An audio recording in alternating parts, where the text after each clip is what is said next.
खबर यह है कि वज़ीर-ए-आज़म शहबाज शरीफ और बांग्लादेश के chief adviser professor Mohammad Yunus के दरमियान मुलाकात हुई है। पाकिस्तान और बांग्लादेश भाइयों में बढ़ती ये कुर्बत भारत को हजम क्यों नहीं हो रही? बांग्लादेश की नई अंतरिम सरकार अब पाकिस्तान के साथ रिश्ते मजबूत करने पर जोर देती हुई नजर आ रही है। बांग्लादेश की नई खारजा पॉलिसी भारत के लिए अब एक नया चैलेंज बन गई है। पाकिस्तान और बांग्लादेश के दरमियान तिजारत बहाल होने के बाद कराची के बंगाल बाजार में रौनकें बढ़ गई हैं। पाकिस्तान का माल बरदार बहरी जहाज पहली बार कराची से बराह रास्त बांग्लादेश पहुंच गया। किसी भी मुल्क ने अगर तरक्की करनी है तो हुकूमत की संजीदा कोशिशों के साथ साथ ताजिर बरादरी का किरदार बड़ा ही अहम होता है। बांग्लादेश की सरकार ने काफी देर तकरीबन आप देखें 4-5 दहाइयाँ आर्टिफिशियली पाकिस्तान और बांग्लादेश के ताल्लुकात को ख़राब करने की कोशिश की और आर्टिफिशियली एक डिस्कनेक्ट पैदा किया, जिसको बांग्लादेश के जो लोग हैं वो वाकई पाकिस्तान आना चाहते थे, वो चाहते थे हमसे मिलना गिलना रवाबत चाहते थे।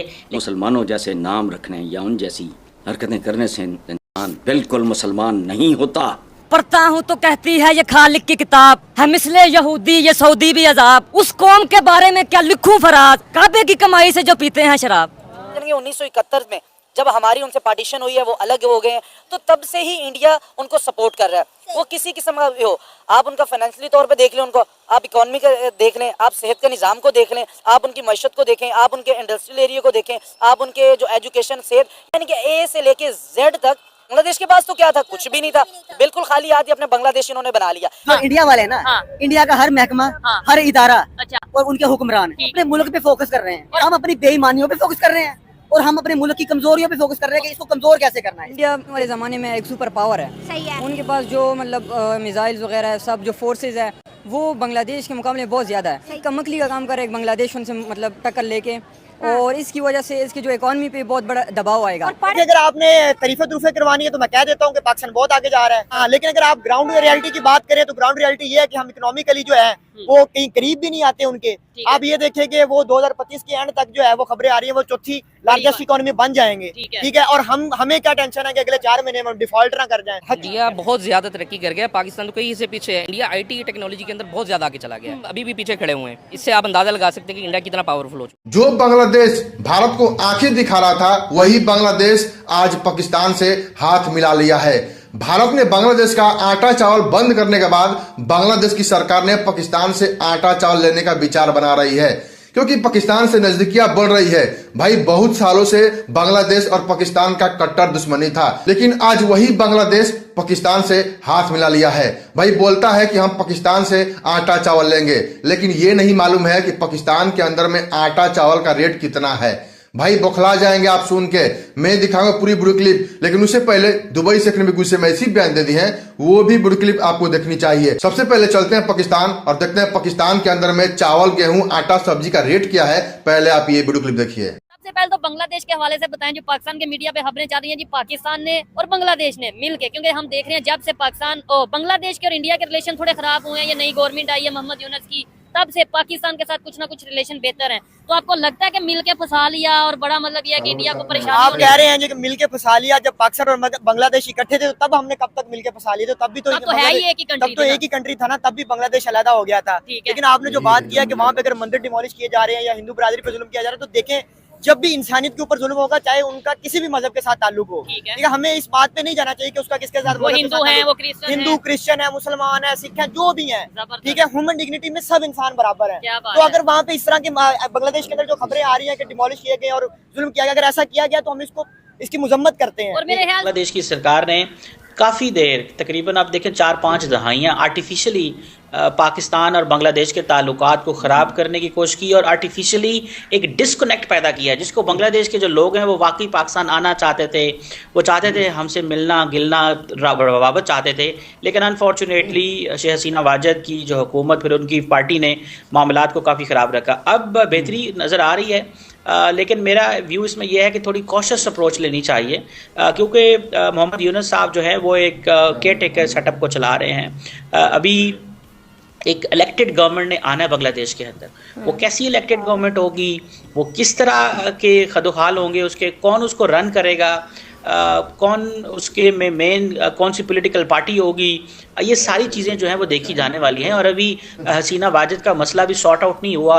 इंडिया जो है वो उनको एक्स्ट्राडाइट करने की, उन्हें ये फेस करनी पड़ेंगी फिर ये चीजें। लेट्स सपोज जैसा वो अगर वो कर रहे हैं तो इन चीजों का उन्हें जो सा वो कुछ ना कुछ रिजल्ट भी सामने आएगा, रिएक्शन सामने आएगा। इवन इंडिया के जो हिंदू हैं वो बड़े गुस्से में है, वो तो बॉर्डर पे जा पहुंचे हैं कि हम जाके देख लेते जी उसका गुस्सा गमो गुस्सा पाया जाता है। जाहिर है कि अगर मुसलमानों पे कई जगह पे होता है उनके साथ जुल्म होता है तो हमें गमो गुस्सा पाया जाता है, वैसे हिंदुओं को भी पाया जाता है। तो उन्होंने कहा है कि वो तो बॉर्डर तक पहुंच गए हैं कि हमने इनके साथ ट्रेड ही बंद कर देंगे, उनके साथ बिजली सारी उधर से आ रही है ना, तो अगर बिजली बंद कर देंगे इनके साथ जो तो दूसरे हमारी ट्रेड जितनी भी चल रही है इनके साथ खत्म कर दो। और अगर ऐसे हो जाता है तो बांग्लादेश के लिए बड़े मुश्किल हालात पैदा हो जाएंगे। अगर आपके एक मुल्क की बिजली जो है वो आपकी टोटल उसके ऊपर चल रही है। ठीक है, अच्छा दिखाया या बताया जो हमें जा रहा है कि दो कंट्रीज यानी पहले एक ही था पाकिस्तान बांग्लादेश, एक ही था 1971 से पहले। अब आज 2024 में ये खबर चल रही है कि दोनों कंट्रीज फिर से यूनाइटेड होते नजर आ रहे हैं और इंडिया को टफ टाइम देंगे। आपको लगता है कि इंडिया को दोनों कंट्रीज या कोई एक कंट्रीज टफ टाइम दे सकते हैं इकोनॉमी में, टेक्नोलॉजी में या मिल के भी? देखिए अगर आपने तरीफे तुरफे करवानी है तो मैं कह देता हूँ कि पाकिस्तान बहुत आगे जा रहा है। लेकिन अगर आपने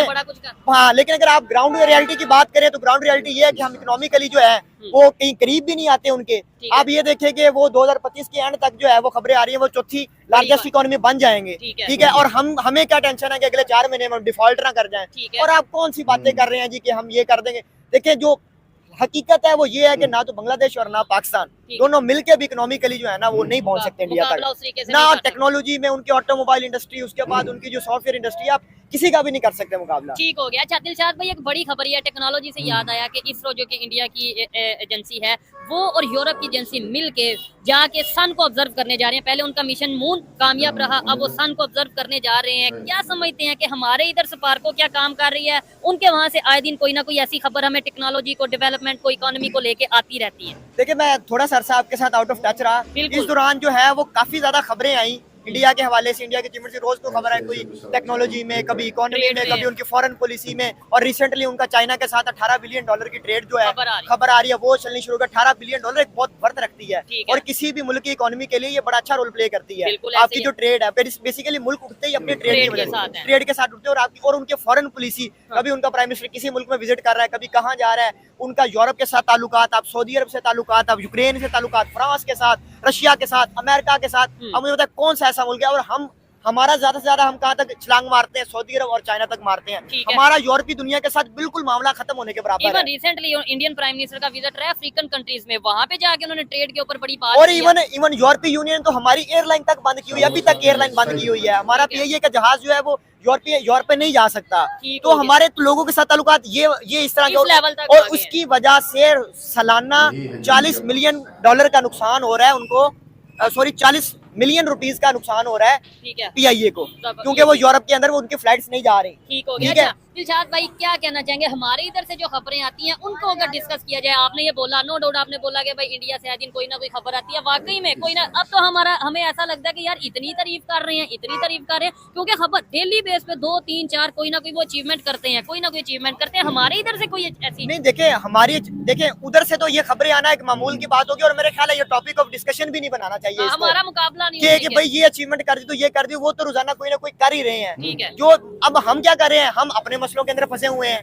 ठीक है, जब हम अपने मसलों के अंदर से निकलेंगे, अभी ये डी चौक पे जो कुछ हुआ है, आप लोग जो सुन रहे हैं, कौन सी रियासत है जो अपने लोगों पे गोली चलाती है? जो इन्होंने अपने लोगों पे गोली चलाई, वो पूरा मैंने एहतजाज करने जा रहे थे, उनके साथ इंतहाई जुल्म हुआ। क्या ये मुल्क इस जगह पे पहुंच चुका कि आप फ्रीडम ऑफ स्पीच भी नहीं दे रहे लोगों को कि वो बाहर निकल के पूरा मैंने एहतजाज कर सके? ठीक है, और हमारे यहाँ तो 70s के अंदर तो पश्तून और जो है वो उर्दू स्पीकिंग लोगों के दरमियान इतनी ज्यादा लड़ाइयाँ चलती रही हैं। हम जुबान पे लड़ते रहे हैं, मजहब पे लड़ते रहे हैं, फिरके पे लड़ते रहे हैं, हम सूबों पे लड़ते रहे हैं। कोई ऐसा मौका हमने नहीं छोड़ा जिसपे हमने लड़ाई ना की हो। इवन बांग्लादेश के साथ, बांग्लादेश जो हमसे अलहदा हुआ, हमने बंगालियों के साथ क्या सलूक किया था? ठीक है, हमारी जो नेशनल लैंग्वेज तो वो उर्दू बना दी गई। हालांकि बहुत सारे लोग पंजाबी बोलते थे ज्यादातर लोग, और बहुत सारे लोग और उर्दू बोलने वाले लोग तो 10% भी नहीं थे पाकिस्तान में। ठीक है, इवन जो कैपिटल था हमारा, उधर बंगालियों को घुसने नहीं दिया जाता था। तो वो आपको क्या, और उसके बाद शेख मुजीबुर रहमान वाज़ेह इलेक्शन जीता हुआ था। ठीक है, और आपने जब से भारत ने बांग्लादेश का आटा चावल बंद किया है तब से बांग्लादेश पाकिस्तान की ओर जा रहा है। बोलता है कि हम पाकिस्तान से आटा चावल सब्जी ले लेंगे लेकिन भारत से नहीं लेंगे। भाई ऐसे बयान आ रहे हैं। तो आपको इस वीडियो में क्या कमेंट करना है, एक कमेंट जरूर कीजिएगा। चलते हैं दुबई से, क्यों दुबई से ने भी गुस्से में ऐसी बयान दे दी है, वो भी वीडियो क्लिप आपको देखनी चाहिए। तो पहले आप दुबई से का बयान सुनिए, क्या बोलते हैं दुबई से। आवाज आएगा, तेज आवाज आएगा। नाम बताओ, नाम। हाँ, मैं गुलाम मुस्तफ़ा सराजुद्दीन फ्रॉम पाकिस्तान सियालकोट। भाई पाकिस्तानियों के लिए और सब बंधु के लिए मेरा ये पैगाम है कि मेरे साथ यहाँ पे तकरीबन 10 साल से मैं एक अपनी जो है ना लड़ाई लड़ी है। मेरा वीज़ा खलास हो गया था, मेरे ऊपर फ़ाइन हो गए थे, मैं जेल काटी अपने वीज़े लीगल तरीके से। मुझे मशवरे देने वाले ये कहते थे कि तुम ऐसे करो। मैं इन्वेस्टर था, मुझे लोग क्रेडिट देते थे 6-6 महीने का, अगर मैं दूसरों से क्रेडिट उठा के अपना रास्ता सीधा कर सकता था। लेकिन मैं अल्हम्दुलिल्लाह कोई किसी के साथ 2 नंबरी नहीं की। मैं घर नहीं गया, मेरे बच्चे थे, मेरी जवानी इसी चीज़ में गई। फिर भी मैं अल्हम्दुलिल्लाह अपनी लीगल तरीके से और सीधे तरीके से काम तवक्कल अल्लाह करता रहा। तो अल्हम्दुलिल्लाह आज मेरा वीज़ा भी क्लियर हो गया, मैं अपने बच्चों को भी मिला, मेरी कंपनी भी रिन्यू हो गई, मैं बिल्कुल सीधा हो गया। मेरे सब पाकिस्तानी के लिए और हर बंदे के लिए ये पैगाम है कि अपने लिए भी अच्छा सोचो, दूसरों के लिए भी अच्छा सोचो। और आज मेरी पावर ऑफ शारजा से भी मुलाकात होगी। ठीक है, thank you very much. Okay. आपने देखा दुबई से कैसे बयान दिए हैं। दुबई से हमेशा लेबर के सपोर्ट में बोलते हैं, चाहे इंडियन हो, पाकिस्तान, बांग्लादेश, नेपाल, कहीं के भी हो, हमेशा लेबर के सपोर्ट में खड़े थे। प्लीज दुबई से के लिए एक लाइक जरूर कीजिएगा और हमारे चैनल को जरूर सब्सक्राइब कर लीजिए ताकि आपको पाकिस्तान के बारे में और दुबई के बारे में इंफॉर्मेशन मिलती रहे। चलिए वीडियो स्वागत करते हैं, मिलते हैं अगले वीडियो में। तब तक के लिए जय हिंद, जय भारत, जय श्री राम।